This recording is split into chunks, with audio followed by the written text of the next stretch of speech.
Buenas tardes a todos, es un placer estar aquí hoy con vosotros y quiero empezar por el siempre feliz y agradecido capítulo de los agradecimientos. Para mí es muy especial esta jornada por muchas razones. La primera de ellas es que entre los tres directores están Magdalena de Pazis y Enrique Martínez Ruiz, que son personas a las que me unen lazos innegables y con las que además he tenido un recorrido bastante largo desde la época de la facultad. Han sido siempre referente y maestros, tanto en lo humano como en lo académico. También quiero agradecer a Juan Víctor Carboneras su trabajo que realiza desde la dirección. Gracias. Y pues esa gran actividad que estás desarrollando como investigador, como joven investigador, y gracias por hacer posible todo esto. Por supuesto también al Instituto de Historia y Cultura Militar, muchísimas gracias por alojar estas jornadas. Yo fui mucho al archivo del Instituto de Historia y Cultura Militar, especialmente en los últimos años de carrera y para mi tesina, así que de alguna manera me siento en casa, muchísimas gracias. Y gracias también a ustedes por estar aquí, por estar con nosotros. La sala casi llena demuestra, ¿no?, que Clio y sus amantes, la musa de la historia, pues tenemos de momento buena salud. Esperemos seguir así. Bien, vamos a empezar con la exposición que es Alárabes, bizcocho y sal, paisaje y vida cotidiana en los presidios norteafricanos. Permítanme, si les parece, comenzar por el asunto del paisaje.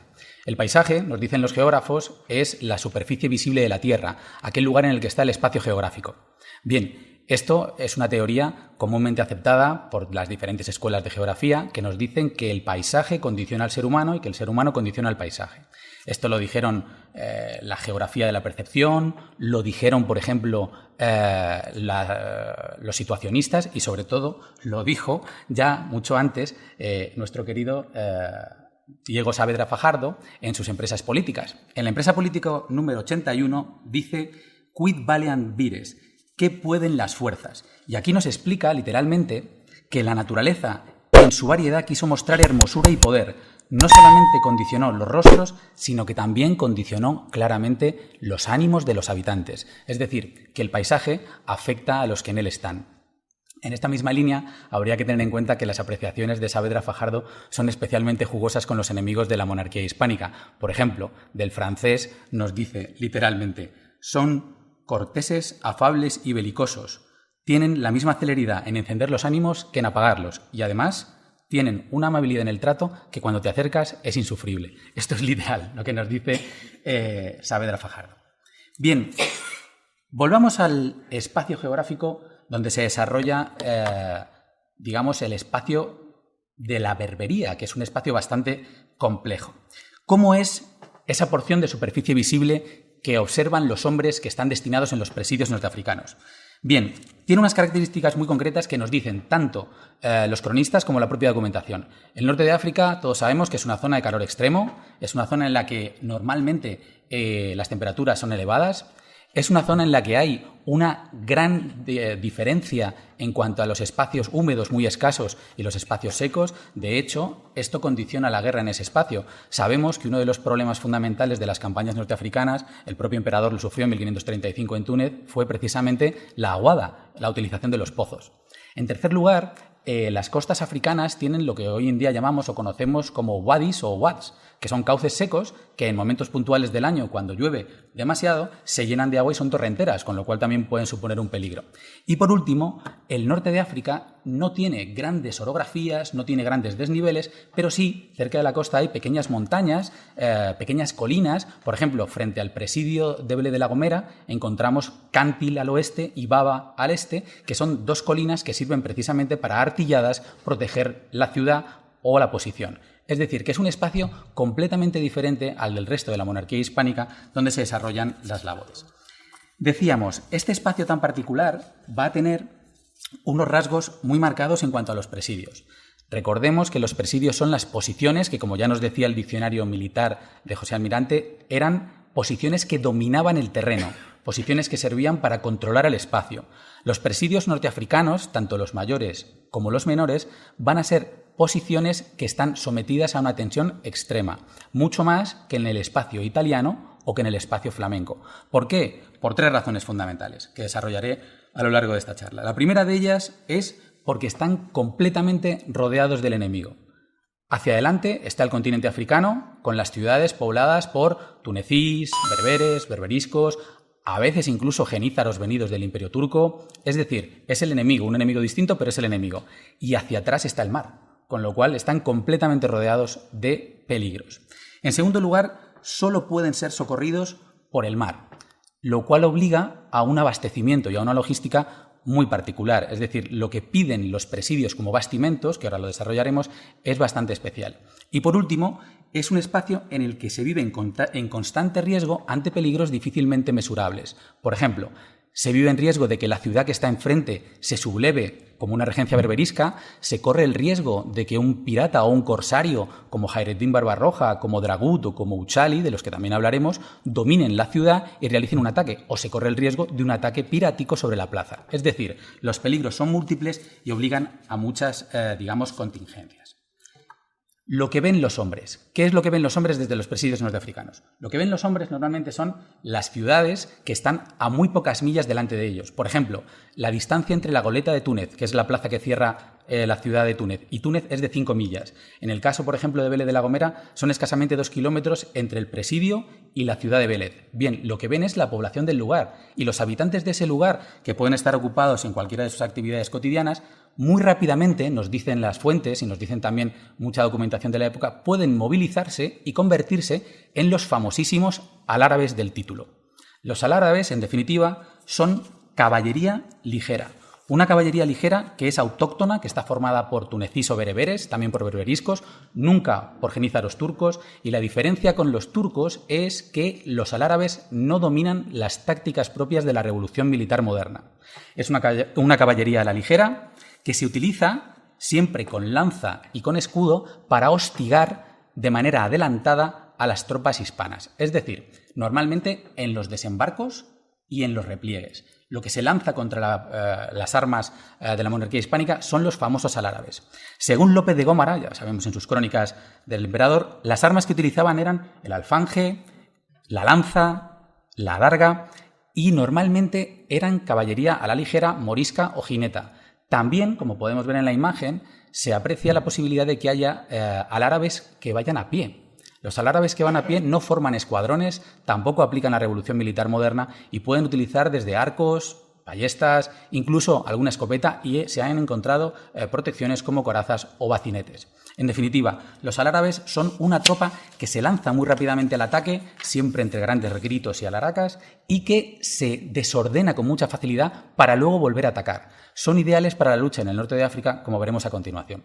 Un ejemplo característico de lo que ocurre con los alárabes es lo que pasó en la famosísima campaña de Túnez de 1535.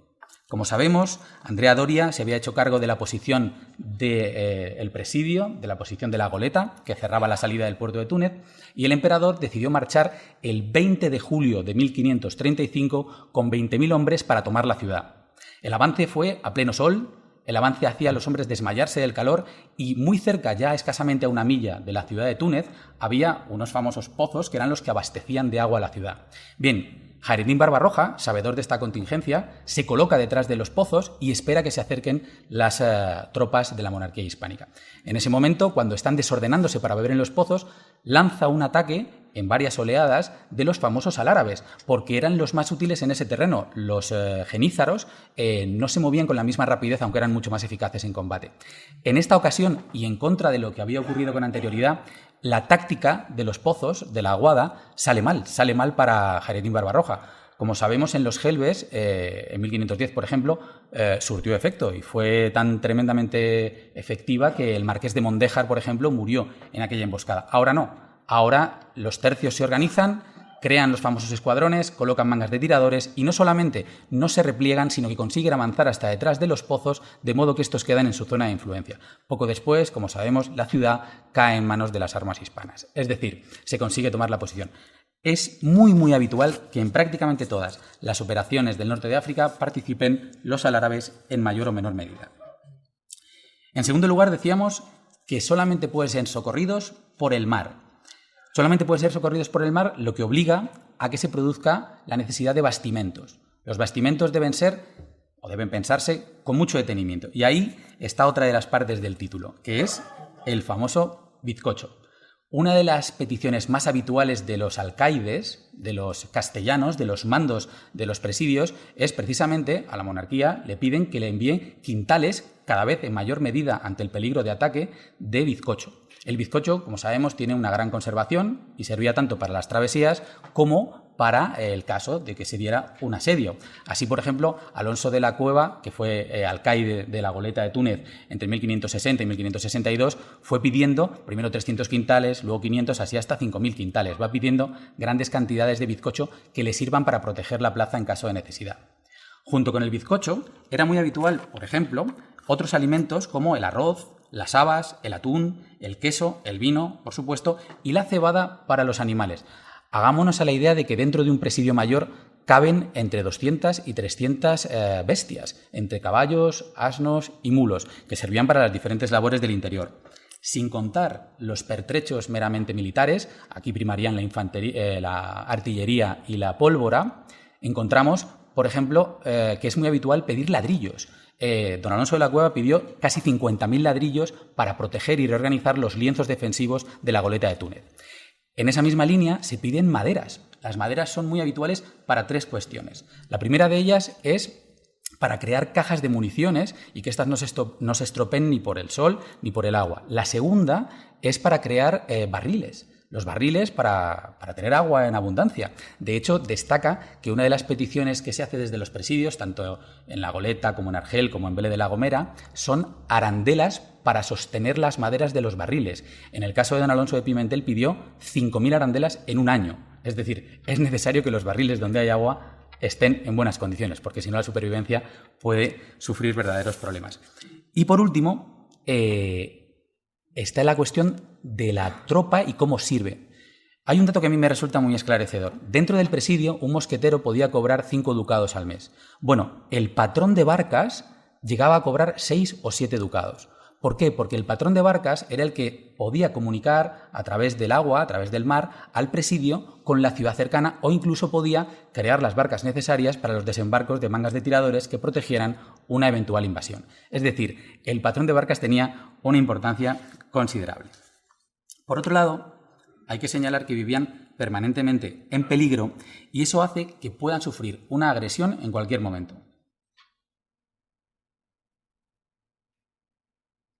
Bien, el caso de la plaza de Argel es especialmente llamativo en este sentido. ¿Cuáles son los peligros?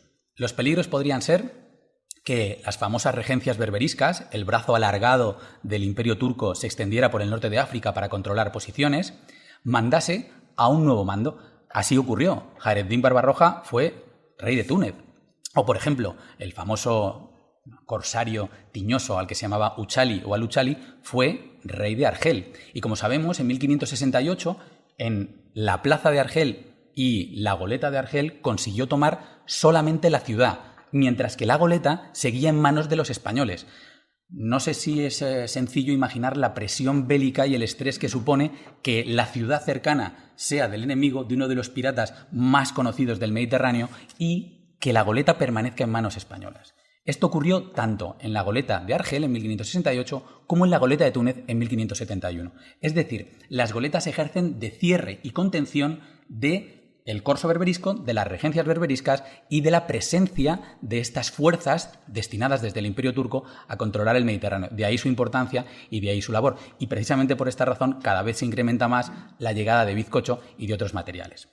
Bien, además de todos estos problemas en el interior de la plaza, tenemos que había todo tipo de actividades. Cuando no se estaba preparando a la posición para defenderla, se podía hacer frente a una armada. Se podía, por ejemplo, comerciar con las ciudades cercanas. Y sobre todo, se establecían, que esto también resulta muy llamativo, relaciones con los habitantes del lugar. En todos los presidios hay un pequeño cuerpo de entre 5 y 20 personas que son tunecíes, que son habitantes del lugar, que están al servicio de la monarquía hispánica y que se utilizan para los tratos, incluso se utilizan para el comercio. Bueno, en este sentido se abre otra de las características propias de los presidios, que es la pérdida por traición, engaño o ardid.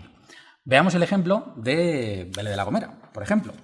En el caso de Vélez de la Gomera, la plaza la tomó, ya sabéis, Pedro Navarro en 1508 y después el alcaide, Juan de Villalobos, va a protegerla durante unos años, pero en 1522 la fortaleza había sido remozada y era inexpugnable. Vélez de la Gomera es una posición que es una torre sobre una roca.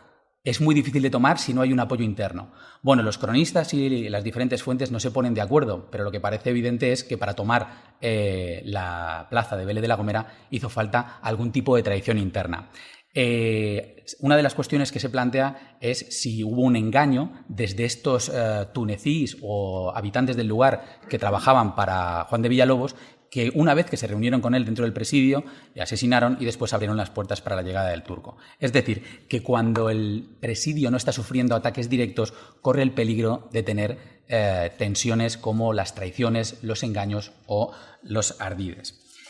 Y para ir concluyendo, como cierre, me gustaría señalar que estos compañeros de viaje, los tercios destinados en el norte de África, van a tener enormes dificultades. Además de sufrir el hecho de que van a tener enemigos por todas las posiciones, de que están solos ante el abastecimiento y de que los peligros son inminentes, nos encontramos con que hay novedades en el modelo de guerra. Por ejemplo, en el norte de África necesitan hacer frente a las aguadas, necesitan operaciones anfibias para desembarcar, necesitan además enfrentarse con tácticas distintas a los alárabes y a los genízaros, y además pueden tener ataques tanto por tierra como por mar de diferentes armadas turcas. Todo esto configura un tipo muy específico de guerra, que es la guerra del modelo africano, muy distinto del modelo italiano o del modelo flamenco.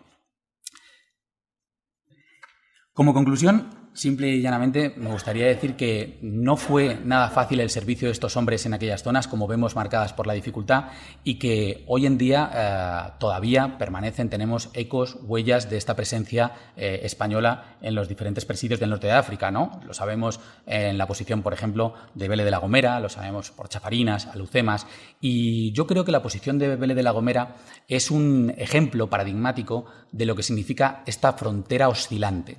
Es una frontera oscilante porque está constantemente en movimiento. Hoy en día, por ejemplo, en el presidio de Vélez de la Gomera, una cuerda gruesa y azul marca la zona española, pero cuando sube la marea, esa cuerda deja el presidio completamente aislado y manifiesta todo su poder, pero la frontera es únicamente un cordón que va y viene con la marea. Muchísimas gracias. Saludos.